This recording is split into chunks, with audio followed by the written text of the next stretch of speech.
So it's been a little over a year now since I got out of the military, and I've been doing some personal reflection on it the past couple months, and I thought I'd share that.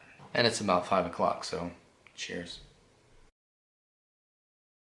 So I was in the Marine Corps. I was a chemical, biological, radiological, and nuclear defense specialist, just abbreviated as CBRN or CBRN. I did that for one enlistment, so 4 years.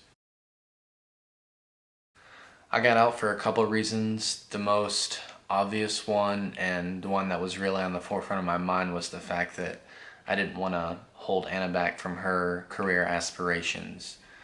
I knew when we got married that she wanted to pursue a master's degree and potentially a PhD, and it would have been supremely difficult for her to follow me around to various military bases and also pursue an education. We would either have to live apart or have some really difficult, extenuating circumstances, and I didn't want to do that to her. I didn't think it was fair.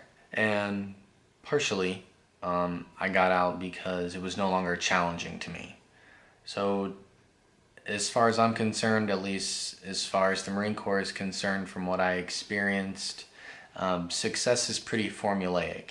Be good at your job, be good at working with people, be good at leading people, have a high level of physical fitness, and you're golden. You'll be good for 20 years or however long you want to do it. And once you figure out that formula and once you hone it, it's no longer challenging. You just put a check in all the appropriate boxes, and that's it. You go day to day doing that. And while it can be stressful and difficult per se, it's not really a challenge. You're not really going to be doing anything new and different from day to day, and that made me enjoy it less and less. And a lot of people stay in because they have to. Basically, they don't save their money while they're in. They make bad financial decisions. They have a spouse that doesn't have a lot of earning potential or isn't earning anything, and so they have no choice but to stay in, and that's understandable. I know a lot of people like that. And I know several people who got out who are considering going back in because of that. But luckily, Anna and I, we planned ahead, so we saved as much money as we could, and I knew that Anna was going to have a lot of earning potential after the fact. So having to stay in wasn't necessary for us. So, and towards the end of my enlistment, I was more or less being begged to stay in by my bosses, by my chain of command.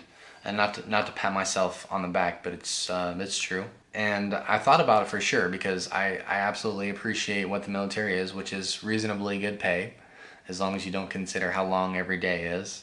It's the best health insurance you could get as far as coverage goes. Paid vacation and all that good stuff, all the holidays.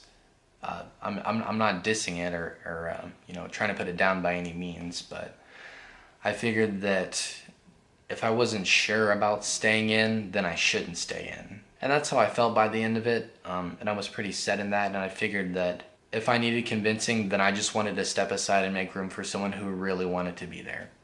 And there are people every day who want to be a Marine, and there are waiting lists. So I wanted to make room for the next young devil dog who was hungry for it, hungrier than I was at that time.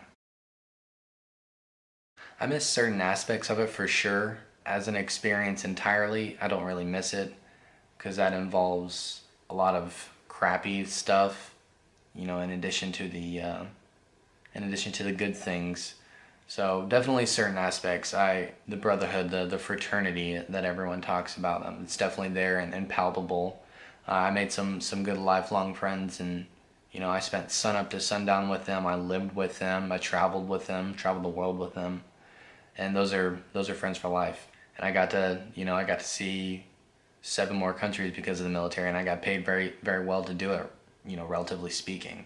So I can't complain about any of that stuff. It gave me some great stuff, some great memories, some great experiences. But there are some things I don't miss, like getting up at 4 a.m. to exercise most days, or having 6 a.m. hikes for 10 miles or whatever. But it is what it is.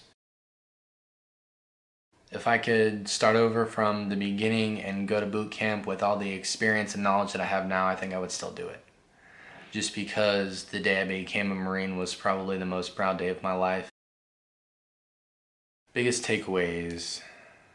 One of the biggest ones I think is the fulfillment that comes with taking on and accomplishing something very challenging. And that's why becoming a Marine is such a point of pride for Marines and prior Marines, is because it's really hard to do.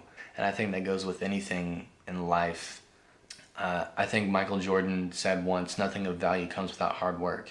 And I believe in that probably more than anything else in the world.